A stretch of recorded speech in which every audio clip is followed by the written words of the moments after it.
Всем привет! Вы на канале Польза.нет, меня зовут Сани, и здесь только подробные обзоры с целью сэкономить вам средства. И сегодня я расскажу вам вот о таком планшете. Это Xiaomi Pad 6s Pro, если правильно. И если говорить о нем, то, разумеется, это 12,4 дюйма экран, огромный, почти 800 люксов яркости, прямо нереально приятный ценник, Type-C-шник 3.2 Gen 1, и это значит, что вы быстро будете файлы скидывать с него и на него. Очень хороший звук. Если говорить об этом устройстве еще, что интересного, 144 Гц экрана. Помимо этого, оболочка HyperOS, она довольно неплохая, и устройство летает. Ну а самое приятное, как говорят, вкусное, здесь у нас Snapdragon 8 Gen 2. И он здесь прям отрабатывает. Немного устройство сырое, потому что его только-только выгрузили на рынок. Мы уже гоняли его с вами на канале Польза стримы в течение 2 часов. Я напоминаю, что я провожу онлайн прожарки. 1,5 миллиона баллов в Antutu он показывает. Помимо этого он не перегревается. И устройство достойное. Но чтобы вы не думали, что я буду его рассматривать однобоко, вот мои девайсы. Здесь 3 iPad, Mini, Air и первый Pro на M1. И помимо этого еще Lenovo Y700. К чему это все? К тому, что планшеты приобретаются на очень длительный срок. И как ноутбуки, чтобы вам продавцы не рассказывали, они не особо кому-то нужны. Вы прекрасно должны понимать, какой у вас сценарий использования, почему покупаете именно планшет такого размера, а не ноутбук. Задумайтесь об этом. И смотрим обзор. Перейдем к распаковке. Поставляется данный планшет в белой коробке с названием и краткими характеристиками модели. Упаковка хорошая, все в целом надежно упаковано. В комплекте мы имеем сам планшет, краткое руководство, кабель с USB-A на Type-C, блок питания на 120 Вт, но с китайской вилкой, разумеется, так как у меня планшет китайской версии и глобалка пока еще не вышла. Габариты планшета 284 на 192 на 6,5 мм, а вместе с блоком камер 9,5 мм, и весит он 599 граммов. Летим дальше. Розыгрыши море. Читаем описание, какие сейчас актуальны. Постоянно это 5 Mi Band 8 серии. Разыгрывается за лайк, подписку и комментарий к любому видео ежемесячно. Со следующего месяца смартфона буду разыгрывать. Подписывайтесь с колоколом. Перейдем же к планшету. Приобрести девайс можно только в графитово-серой расцветке. Дизайн планшета от Pad 6 и Pad 6 Pro особо не отличается, только блок камер теперь как у смартфонов Xiaomi 14 линейки. Корпус матовый, выполнен он из металла. Собран планшет достойно, материалы тактильно приятные, грани прямые, и в руках держать планшет удобно. Но, конечно же, из-за габаритов им долго попользоваться на весу не получится. Нужен упор. Печатать в вертикальном положении планшета можно, но мне удобнее одной рукой держать планшет, а второй печатать. Далее, на корпусе расположена кнопка питания, качели регулировки громкости, разъем USB Type-C OTG версии 3.2 Gen 1 с поддержкой функции DisplayPort Alt Mode, 4 микрофона, 6 стереодинамиков с поддержкой Dolby Atmos и сертификацией HRS Audio и Audio Wireless. Качество звука заметно лучше, чем в прошлой модели. На борту есть кастомный эквалайзер, а также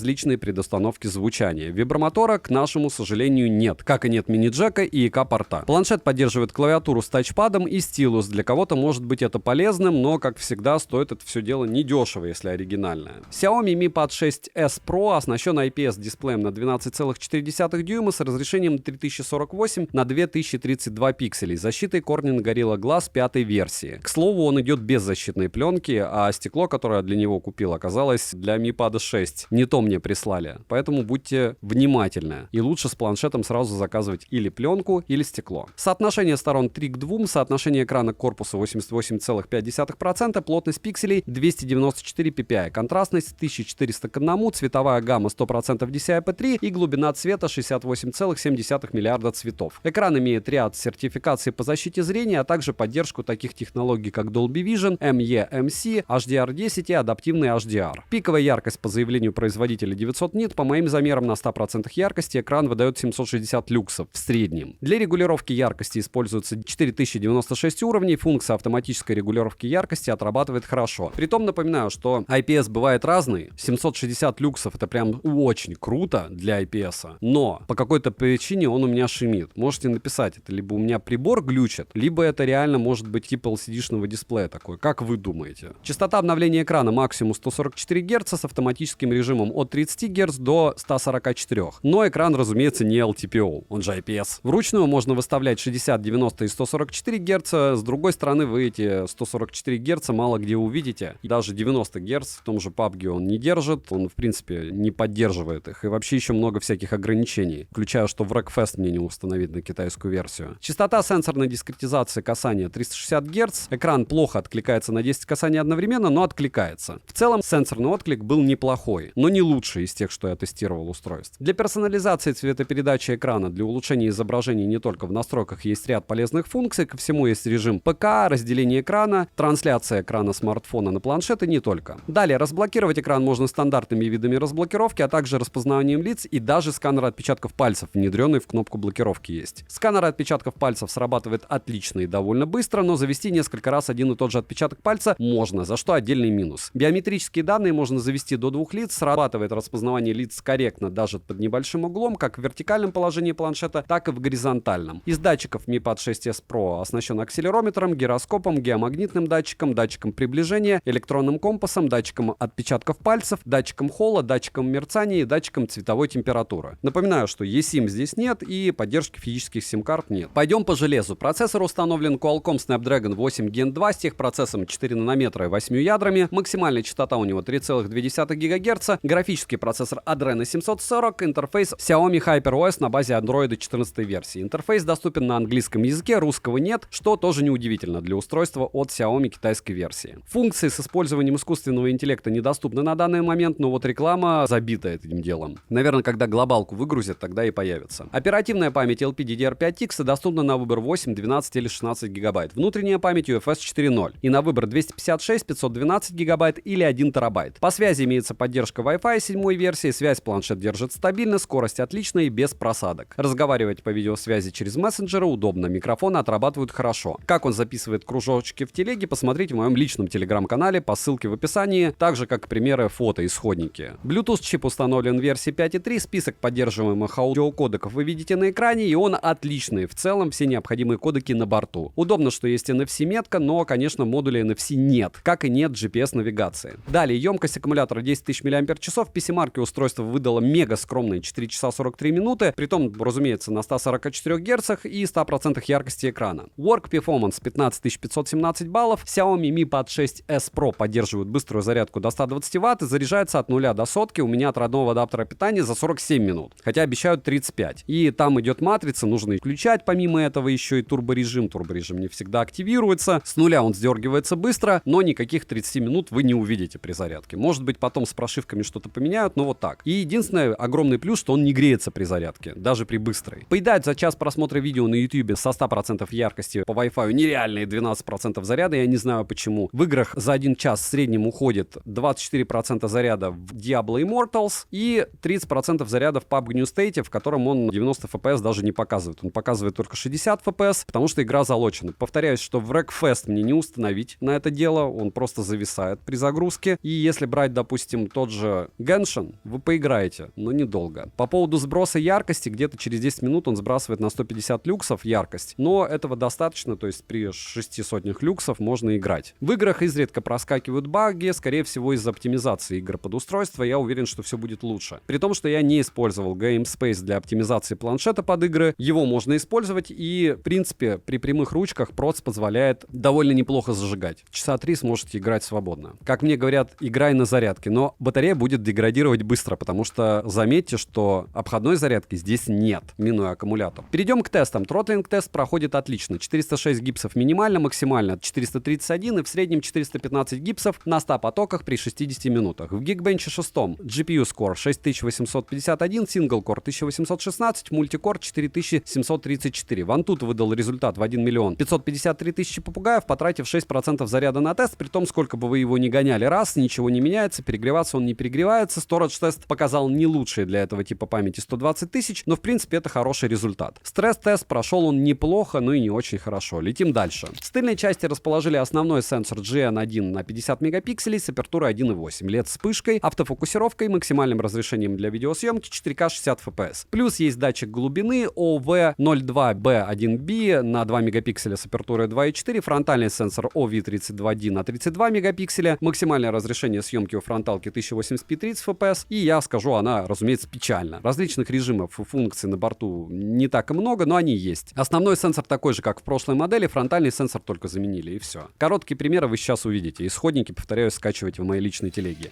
Видео в помещении, дневное освещение, никакого дополнительного нет. И вот так вы сможете снимать на эту камеру. Кстати, ничего, но фризы есть.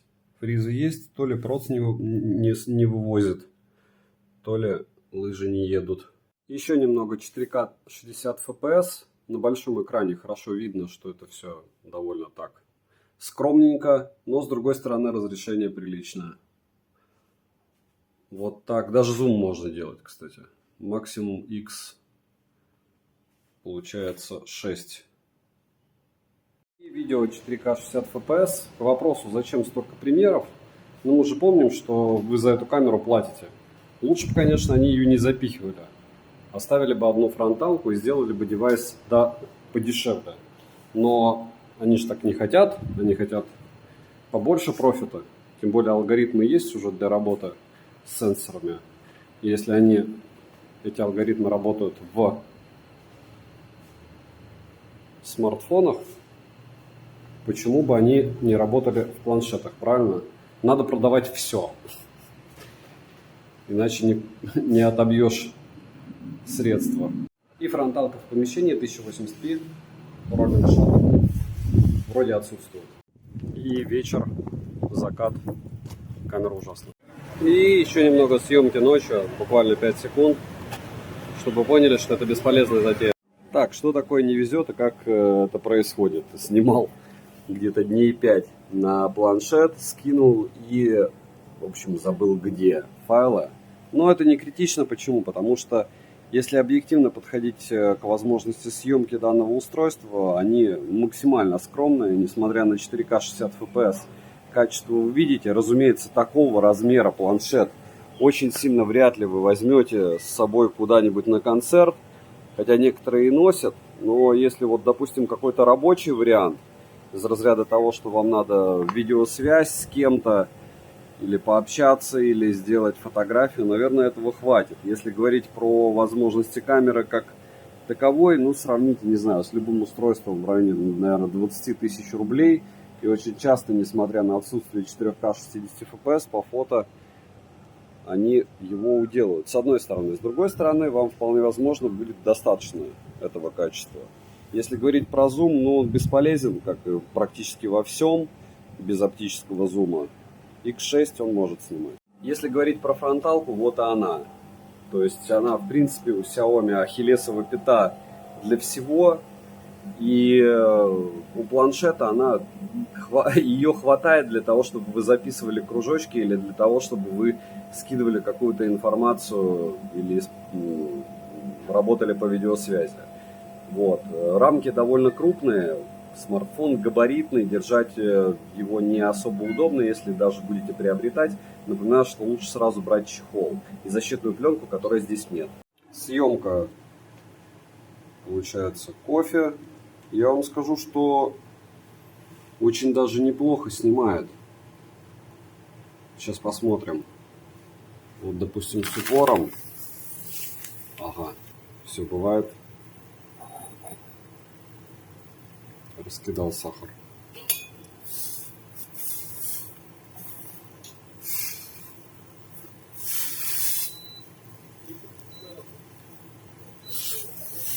Пардон. Вот в этом весь мой контент. Косяк на косяки, косяком погоняет. Будет у меня кофе с солью. Карамели только не хватает, да? Так, ну, ждем. Ну и пошло. Как говорится, дело пошло. 4К 60 FPS.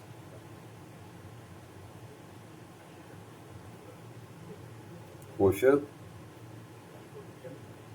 Вот такой сценарий использования даже очень достойно снимает. Очень.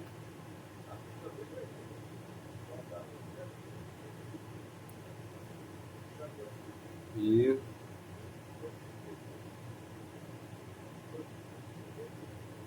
почти.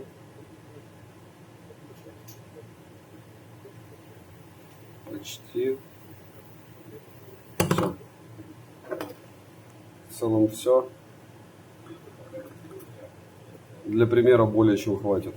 Напоминаю, что подобного у меня много по сравнениям для смартфонов, как отрабатывает камера. Но я особо хочу отметить работу с печальным источником света. Посмотрите, что в целом планшет хорош в съемке видео. И съемка в помещении на фронталку, она здесь, конечно, такая себе.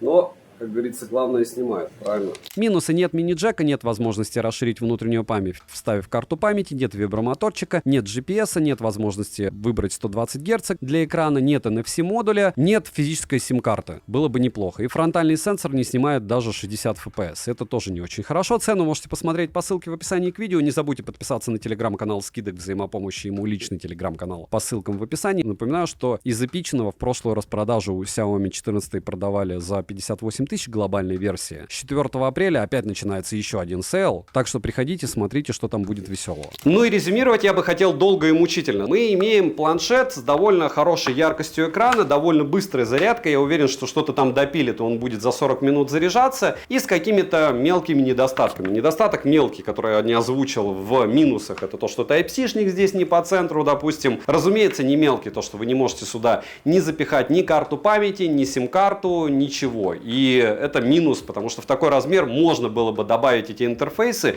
и цены бы ему тогда не было.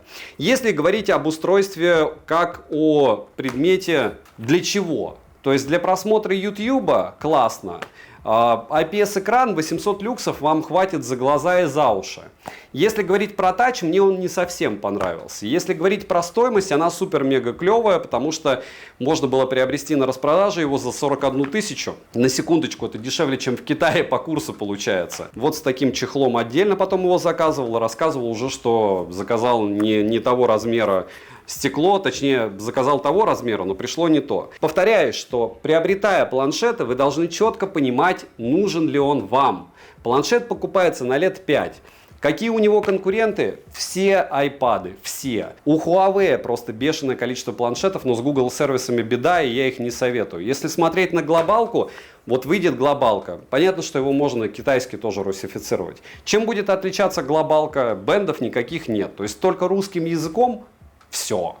Если говорить о каких-то фишках, еще чем-то, их толком не было. Если говорить о камерах, они максимально посредственны, но кому они нужны в планшете.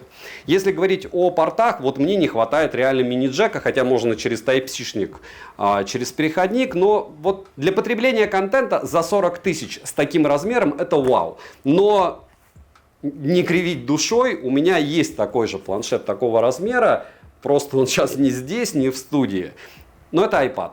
И вижу ли я разницу по качеству картинки? Да. Увидите ли вы ее? Да. По поводу лагов в интерфейсе? В целом плавно. Говорю, смотрите прожарку, смотрите отношение людей к этому делу, но всегда помните, что подобные устройства из разряда ноутбуков, которых уже на канале, кстати, тоже много, и планшетов покупаются на очень большое количество лет. Ну и в целом мораль вот этих всех моих рассказов по поводу того, что планшетов много, она такова. Как правильно у меня спрашивали на стриме, повторяюсь, приходите на пользу стримы, я там просто так консультирую. Хотите, принимайте мои слова, хотите нет, хотите прислушивайтесь, хотите нет. Плюс там стабильно у нас в последнее время минимум 100 человек в онлайне, которые интересуются железками, что-то да подскажут. Так вот, если хочется прям, вы фанат Xiaomi, у вас экосистема Xiaomi, и вы понимаете, какая это большая штука, и вы знаете, для чего он вам нужен, как мне правильно сказали, что многие используют планшет для игр, допустим, и профспортсмены с кулерами. Может быть, но такой вот большой планшет, ну, его надо, наверное, использовать под бродилки, Диабло или что-то подобное. Хотя кто-то и в PUBG, может быть, будет играть.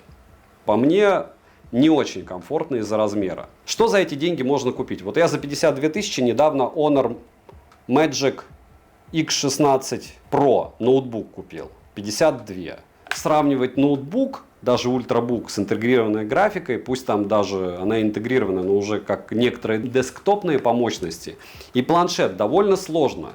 По юзабилити, разумеется, выигрывает ноутбук. По комфорту, наверное, планшет. Но это планшет такого размера, что, может быть, тогда уж стоит о ноутбуках задумываться. Во всяком случае, я вам намеки сделал. Если говорить про планшеты в целом, какие бренды бы я рекомендовал? Если дешево, то это какие-нибудь Redmi Pad SE. У меня, кстати, был топ-10 планшетов на канале, посмотрите. Если ультра дешево, с симкой, это всякие Aldacube, но они одноразовые, как и Blackview и подобное. То есть вы должны четко понимать, что есть у нас Lenovo, вот это Xiaoxin их китайские, и есть Redmi. Вот это дешевые планшеты. Можете накидать что-нибудь еще, знаете, но я вот не знаю. Вот их я могу советовать покупать. Повторяю, что третий эшелон я не всегда советую. Если вот прям горит вам с сим-картами, то Aldacube или еще что-то на лютых распродажах по 5-7 тысяч можно поиграться. Это устройство, найдется у его покупателя, но даже если вы его покупатель, помните, что таких покупателей будет мало. И ваша миссия приобрести его максимально выгодно. Девайсу от меня однозначная за его стоимость, да, потому что аналогов не так и много, а Xiaomi у нас фанатов хватает. И завтра обзор на OnePlus 12R, сегодня на него прожарка. Вечером после этого обзора как раз сможете увидеть. Девайсу от меня однозначно да. Пишите, почему я, кстати, на прожарке увидел почему-то шим у IPS экрана. Подписывайтесь на канал с колоколом. Добра и удачи вам, дорогие друзья.